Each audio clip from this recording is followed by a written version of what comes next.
PTI back independent join करेंगे सुन्नी इत्तेहाद council को। ये सुन्नी इत्तेहाद काउंसिल एक पार्टी है, तो इसमें पीटीआई के जो इंडिपेंडेंट है ज्वाइन होने के बाद उनको एक पार्टी का संरक्षण मिल जाएगा। ये जो इसके बारे में जानकारी बैरिस्टर गौहर ने दी आज के दिन और प्रेस कॉन्फ्रेंस की थी, जिसमें उन्होंने सुन्नी इत्तेहाद काउंसिल के जो प्रेसिडेंट थे उनके साथ मिलके इस बात का खुलासा किया और इस बात को उन्होंने पब्लिक के सामने रखा है कि इन दोनों का काउंसिल और पीटीआई का गठबंधन होगा या फिर मर्जर होगा। तो यहाँ पर पीटीआई की जो पार्टी है उसको अभी जो उसके कैंडिडेट चुन के आए वो इंडिपेंडेंट चुन के आए, क्योंकि जो पीटीआई है उसके जो एज ए पार्टी उसको चुनाव लड़ने के लिए मना किया गया था, क्योंकि उसने इलेक्शन जो होता उसका इंटर पार्टी इलेक्शन उसको सुप्रीम कोर्ट ने गैर कानूनी ठहरा दिया था। तो उसके बाद जितने भी कैंडिडेट थे पीटीआई की तरफ से उनको अलग अलग साइन मिला था, अलग अलग उनको चुनाव चिन्ह मिला था। पीटीआई के इस समय जो इंडिपेंडेंट है उसके काफ़ी अच्छे मात्रा में उनको वोट मिला और वो नंबर 1 पोजीशन में इस समय 93 सीटों में पीटीआई बैक इंडिपेंडेंट को जीत हासिल हुई है। हालांकि वो मेजोरिटी से काफ़ी दूर है, तो पीटीआई को कुछ रिजर्व सीटों में भी उसको सीटें बढ़ानी है अपनी, क्योंकि जो पाकिस्तान का इस समय इलेक्शन होता है उसमें रिजर्व सीट भी होती है। रिजर्व सीट जो होती है वो केवल पार्टियों को मिलती है और उनको उस आधार में मिलती है जो उनका न्यूमेरिकल स्ट्रेंथ होता है। यानी कि अगर पीटीआई के 93 इस समय इंडिपेंडेंट कैंडिडेट है तो उसको तब तक एक भी सीट नहीं मिलेगी रिजर्वेशन की जब तक वो किसी पार्टी के में वो मर्ज नहीं हो जाते हैं। तो इसीलिए इस रिजर्व सीटों को लेने के लिए पीटीआई ने एक पार्टी के साथ मर्ज कर लिया और वो पार्टी सुन्नी इत्तेहाद काउंसिल है। इससे पीटीआई को फ़ायदा मिलेगा कि उसको रिजर्व सीटें मिल जाएगी और साथ में उसको जो उसके जो मेंबर है इंडिपेंडेंट चुन के आ रखे तो कई दूसरी पार्टी में जा सकते हैं अगर उनको किसी पार्टी का संरक्षण नहीं मिलेगा। तो अगर उनको पार्टी का संरक्षण मिल जाता है तो फिर वो किसी दूसरी पार्टी में अगर जाएंगे तो उनके ऊपर कानून लगेगा, एंटी डिफेमेशन कानून, जिसके तहत उनकी जो मेंबरशिप है पार्लियामेंट की वो भी जा सकती है। तो एक जो डिसिप्लिन है वो भी आ जाएगा पार्टी में मर्ज होने के बाद। इसके अलावा जो पीटीआई है वो धांधली का आरोप लगाती आ रही है। उसने कहा जो इलेक्शन हुए उसमें काउंटिंग जब हो रही थी तो धांधली हुई है और पीटीआई की सीटें काफ़ी कम कर दी गई है। तो पीटीआई क्या कर रही है कि जगह जगह में प्रोटेस्ट कर रही है और वो दूसरी पार्टियों के साथ मिलके भी वो उनके साथ मिलके धरना प्रदर्शन करना चाह रही है।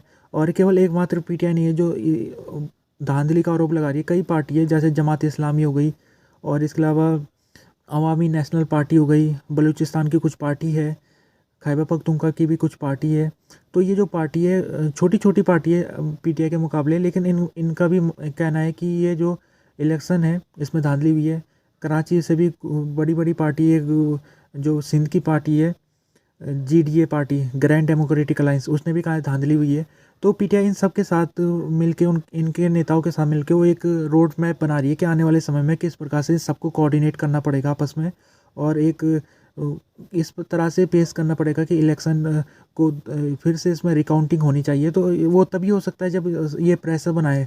तो इसीलिए जो पीटीआई के लीडर है वो बार बार इन छोटे पार्टी के नेताओं से मिलते जा रहे हैं, उनके साथ बातचीत कर रहे हैं और उनको अपने पक्ष में लेने की कोशिश कर रहे हैं ताकि एक यूनाइटेड एक प्रेशर बनाया जाए इलेक्शन कमीशन और गवर्नमेंट के ऊपर, और ताकि जो इलेक्शन कमीशन है वो काउंटिंग को दोबारा से करे जो कि पीटीआई चाहती है। अभी जो इंडिपेंडेंट का जाने का सिलसिला पीएमएलएन में जा रहे कई सारे पीटीआई बैक इंडिपेंडेंट, आज के दिन 2 पीटीआई बैक इंडिपेंडेंट पीएमएलएन में उन्होंने ज्वाइन कर दिया। अभी तक काफ़ी सारे लगभग 4-5 मेंबर पीटीआई के नेशनल असेंबली के थे जो वो जा चुके हैं पीएमएलएन में, और इसके अलावा प्रोविंशियल असेंबली के भी 20 से ज़्यादा लोग जा चुके हैं पीपीपी और पीएमएलएन में। तो जो अभी गठबंधन करने की जो कोशिश हो रही है, यानी सरकार बनाने की जो कोशिश हो रही है यहाँ पर पाकिस्तान में, वो हो रही है पीपीपी और पीएमएलएन के बीच में, जो कि सरकार बनाने में लगभग फाइनल स्टेज में है। लेकिन फिर अभी 1-2 दिन से देखने को मिला है कि जो इनका एग्रीमेंट था वो पहुँचने वाला था, एग्रीमेंट पहुँचते पहुँचते न जाने कुछ ऐसा टेंशन इन दोनों पार्टियों के अंदर देखने को मिल रहा है। तो पीपीपी के जो लीडर है कमर जमर कैरा, ये आज जियो न्यूज़ के प्रोग्राम में आए थे और इनसे पूछा गया कि जो कोलेशन है आप बना रहे हो तो वो कब तक अनाउंसमेंट करोगे आप उसका।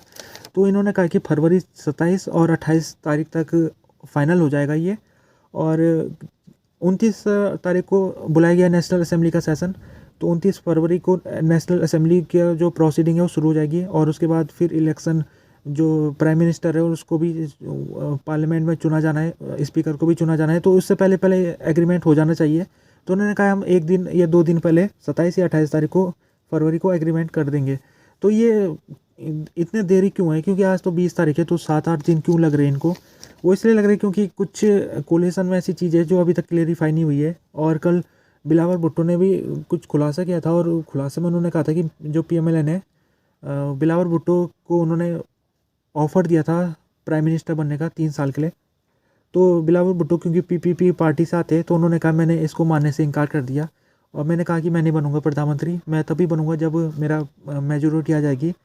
तो बिलावल भुट्टो ने जब खुलासा किया तो उसका फिर PMLN वाले उसका आलोचना करने लग गए बिलावल भुट्टो की, और कह रहे कि बिलावल भुट्टो को ये चीज़ को मीडिया के सामने नहीं बोलना चाहिए था, क्योंकि जो एग्रीमेंट हो रहा है ये गुप्त हो रहा है।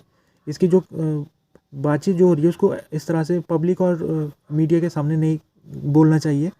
तो इसके अलावा जो पंजाब में भी सिचुएशन अभी ऐसे बनी हुई है कि पंजाब में जो गवर्नमेंट बनेगी तो PMLN की बनेगी, लेकिन क्या उसमें कोई PPP का मिनिस्टर को शामिल किया जाएगा, उसके ऊपर अभी सवाल है। और तीसरा सवाल बलूचिस्तान को लेकर भी है। बलूचिस्तान में इस समय कौन पार्टी सरकार बनाएगी?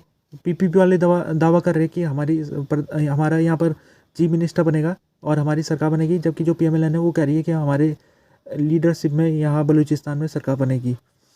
इंटरनेट रिस्ट्रिक्ट हो रखा है पाकिस्तान में पिछले 48 घंटों से, और रावलपिंडी का इलाका हो गया, लाहौर का इलाका हो गया, ये जो पंजाब में आते हैं, ये यहाँ पर कुछ ज़्यादा इंटरनेट शटडाउन की स्थिति है, रिस्ट्रिक्ट हो रखा है यहाँ पर। इंटरनेट की स्पीड कम हो रखी है, और जो सोशल मीडिया अकाउंट जो एक्स है, ट्विटर जिसको पहले कहा जाता था, तो वो भी लोग एक्सेसिबल नहीं कर पा रहे उसको। वो लोग जब उसको खोलने की कोशिश कर रहे हैं तो वो वेब पेज लोड नहीं हो पा रहा है। तो और ये पहला मौका नहीं है जब रिस्ट्रिक्शन हुआ इंटरनेट के ऊपर। इससे पहले जब इलेक्शन शुरू हो रहे थे, जब होने वाले थे, तो उस समय भी जब भी PTI रैली निकालती थी, उस रैली से पहले इंटरनेट को रिस्ट्रिक्ट किया जाता था, ताकि जो PTI की रैली है उसको सोशल मीडिया में लोग ना देख पाए। तो इस प्रकार से PTI का ये आरोप है कि हमको हमारा काम को रोकने के लिए ये जो इलेक्शन कमीशन और केयरटेकर गवर्नमेंट है, ये हम रिस्ट्रिक्शन लगा रही है इंटरनेट में। इस समय जो भी सरकार अभी पाकिस्तान में बनेगी, तो उसके सबसे पहले जो उसके पास चुनौती होगी वो होगी इकोनॉमिकल चुनौती। जो इकोनॉमिक पाकिस्तान की काफ़ी पतली हो रखी है, काफ़ी उसको कर्जे में डूबा हुआ है पाकिस्तान, और उसने IMF से भी मदद ली है।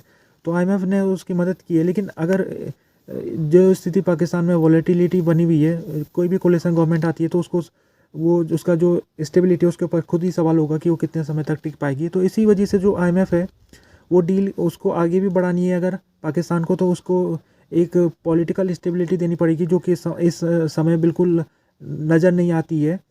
तो ये इलेक्शन आउटकम जो है उसके ऊपर भी सवाल उठ रहे, धांधली के आरोप लग रहे, और ऊपर से पॉलिटिकल अनस्टेबिलिटी है।